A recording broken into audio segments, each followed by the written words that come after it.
Shalom sahabat-sahabat terkasih dalam Kristus. Berjumpa dengan saya Yulia dari Solo.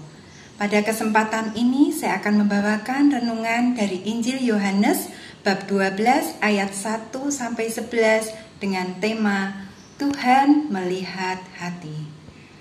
Di suatu hari ada seorang ibu yang sedang memikirkan bagaimana caranya memenuhi kebutuhan keluarganya. Uang sekolah dan uang kuliah anak-anaknya, tagihan rumah tangga dan angsuran yang belum dibayarkan. Apalagi saat itu mau Imlekan, di mana tradisi Imlek memakai baju baru dan berkumpul bersama keluarga untuk makan bersama. Tiba-tiba chat WA grup di HP-nya mengumumkan mengetuk hati Bapak Ibu sekalian untuk berdonasi bagi pembangunan sebuah gereja di Kalimantan yang sangat dibutuhkan umat di sana. Tergeraklah hati ibu ini oleh belas kasih untuk ikut berdonasi. Dalam hatinya berkata, tidak apa-apa, Imlek tahun ini tidak memakai baju baru. Apalagi di tengah keprihatinan bersama, di masa pandemi COVID-19 harus saling membantu. Akhirnya ibu ini ke ATM untuk transfer. Sempat menekankan sejumlah angka, namun hati nuraninya berkata, berikanlah yang terbaik bagi Tuhan. Akhirnya ibu ini pun berdoa mohon hikmat Tuhan. Angka berapa yang harus dituliskan? Tuhan sungguh melihat ketulusan hati dan pengorbanan ibu ini untuk memberikan yang terbaik bagi Tuhan.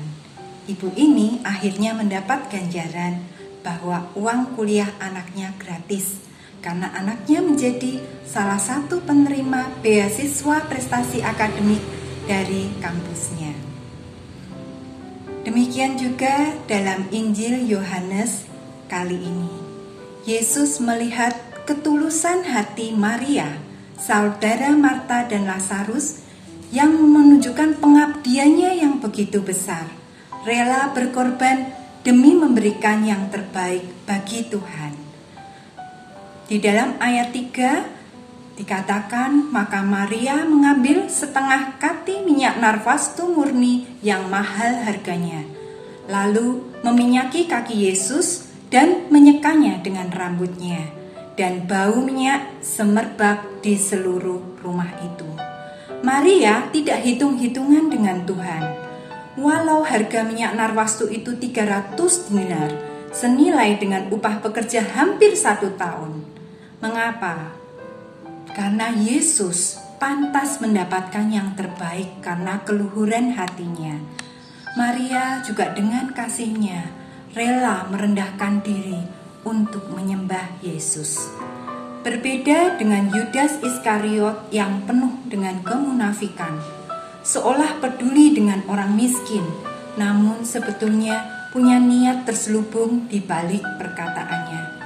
Yesus yang mengetahui semuanya itu berkata kepada Yudas Iskariot, maka kata Yesus, biarlah dia melakukan hal ini mengingat hari perkuburanku, tertulis di dalam ayat 7. Apa yang dilakukan Maria saudari Marta dengan mengurapi Yesus menjelang perkuburannya sungguh digerakkan dengan maksud ilahi. Hanya Marialah satu-satunya orang yang melakukan pengurapan mengingat hari perkuburan Yesus yang sudah dekat. Kita patut bersyukur. Maria telah mewakili kita semua, terutama kaum perempuan, dalam mengasihi Yesus di saat-saat akhir hidupnya di dunia ini. Dan tindakan Maria ini adalah keutamaan heroik. Keutamaan heroik yang dirumuskan Paus Benediktus ke-14 adalah keutamaan Kristiani yang memungkinkan seseorang untuk melakukan tindakan kebajikan dengan kesiapsediaan, ketulusan, dan kerelaan yang luar biasa dan digerakkan dengan maksud ilahi, bukan penalaran manusia. Keutamaan ini dihayati, dihidupi dengan pengorbanan diri atas kecenderungan manusiawinya. Di dalam KGK 1822. Sesungguhnya Yesuslah yang lebih dulu mengasihi kita. Ketika kita sedang berdosa, Dia sudah rela memberikan segalanya bagi kita, mengasihi kita sehabis-habisnya. Bahkan Ia rela mati di kayu salib untuk menyelamatkan kita dari dosa dan maut. Bagaimana dengan kita yang saat ini memasuki masa Prapaskah? Apakah kita sudah punya hati yang tulus untuk mempersembahkan yang terbaik bagi Tuhan dan sesama? Marilah pada masa Prapaskah ini, dengan hati tulus ikhlas, kita berpuasa dan berpantang sebagai tanda pertobatan kita, silih atas dosa-dosa kita, turut ambil bagian dalam sengsara Yesus, berdoa bagi perdamaian dunia dan berbuat amal kasih kepada orang miskin, tersingkir, dan difabel. Sehingga dengan berbuat baik kepada sesama, kita membawa keharuman Kristus saat kita dengan tulus hati mengasihi sesama, bukan dengan kepura-puraan. Karena ada tertulis, bukan yang dilihat manusia, yang dilihat Allah. Manusia melihat apa yang di depan mata, tetapi Tuhan melihat hati. 1 Samuel bab 16 ayat 7. Selamat menjalani masa Prapaskah. Semoga kita semua dapat bertumbuh di dalam Kristus dan mengupayakan hidup yang berbuah.